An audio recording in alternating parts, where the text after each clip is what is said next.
Hyderabad IPL టీంకి star image తీసుకొచ్చిన ముగ్గురు ఆస్ట్రేలియా ప్లేయర్స్. ఒకటి first Gilchrist, second David Warner, ఇప్పుడు పాట్ కమిన్స్.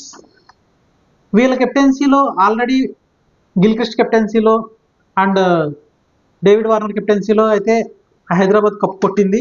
ఇప్పుడు పాట్ కమిన్స్ కెప్టెన్సీలో కూడా కప్పు కొట్టాలని ఐపీఎల్ సన్ రైజర్స్ ఫ్యాన్స్ ఆశిస్తున్నారు. సో ఇప్పుడు సన్ రైజర్స్ గురించి మాట్లాడుకుందాం. వాళ్ళైతే 5 ప్లేయర్ని రిటైన్ చేసుకున్నారు. 5లో యాజ్ యూజువల్గా తెలిసిందే పాట్ కమిన్స్ని 18 కోట్లతో రిటైన్ చేసుకున్నారు. ప్రస్తుతం Australia star captain and most successful captain. Abhishek శర్మని 14 కోట్లు, డాషింగ్ ఓపెనర్ అభిషేక్ శర్మని 14 కోట్లు పెట్టి రిటైన్ చేసుకున్నారు. అలాగే ట్రావిస్ హెడ్ని, ఓపెనర్ అయిన ట్రావిస్ హెడ్ని అభిషేక్ శర్మని తలో 14 కోట్లు పెట్టి రిటైన్ చేసుకున్నారు. ఇది మంచి మూవ్ అని చెప్పాలి కావ్య మారన్ చేసిన దాంట్లో. నితీష్ రెడ్డిని 6 కోట్లు పెట్టి and Heinrich Klaasen, middle order batsmen అయిన హెన్రిచ్ క్లాసన్ని 23 కోట్లు పెట్టి రిటైన్ చేసుకుంది. కాకపోతే వీళ్ళ 5గురికి అయిన ఖర్చులు చాలా ఎక్కువ అనే చెప్పాలి.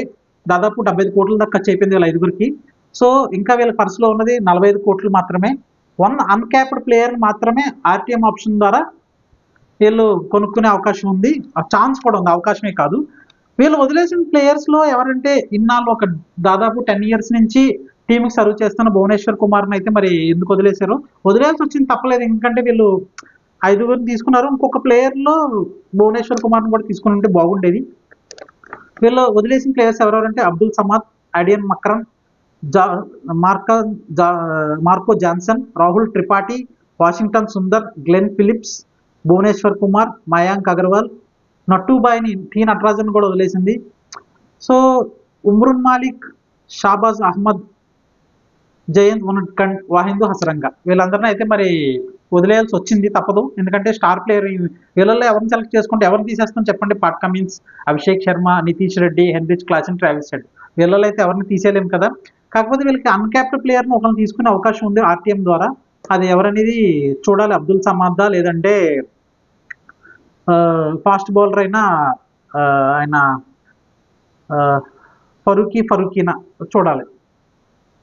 నెక్స్ట్ గుజరాత్ టైటాన్స్కి వస్తే వీళ్ళు ఫస్ట్ టైం కప్ కొట్టారు, సెకండ్ టైం ఫైనల్కి వెళ్ళారు, మూడోసారి క్వాలిఫై అవ్వలేదు.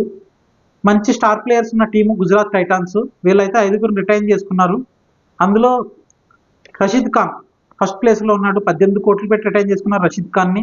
శుభ్మన్ గిల్ 16.5 కోట్లు, సాయిద్ సుదర్శన్ 8.5 కోట్లు, రాహుల్ టెవాటియన్ 4 కోట్లు, షారుఖ్ ఖాన్ 4 కోట్లు. వీళ్ళనైతే రిటైన్ చేసుకున్నారు 5గురిని. వీళ్ళ పర్సులు ఇంకా 69 కోట్లు ఉన్నాయి. ఆర్టీఎం ఆప్షన్ ద్వారా ఒక ప్లేయర్ని అయితే వీళ్ళు రిటైన్ చేసుకోవచ్చు.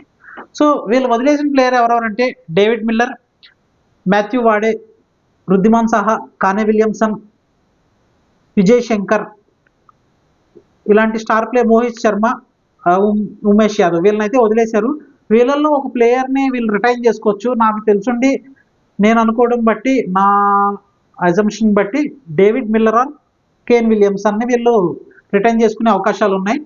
సో ఇది గుజరాత్ టైటాన్స్ యొక్క పొజిషన్. మీ యొక్క కామెంట్లు అయితే కామెంట్ రూపంలో తెలియచేయండి. ఎవరెవరినైతే రిటైన్ చేసుకుంటారో హైదరాబాద్ సంబంధించిన టీం కానీ లేదంటే గుజరాత్ టైటాన్స్ కానీ మీ కామెంట్ రూపంలో తెలియజేస్తారని మనస్ఫూర్తిగా కోరుకుంటున్నాను.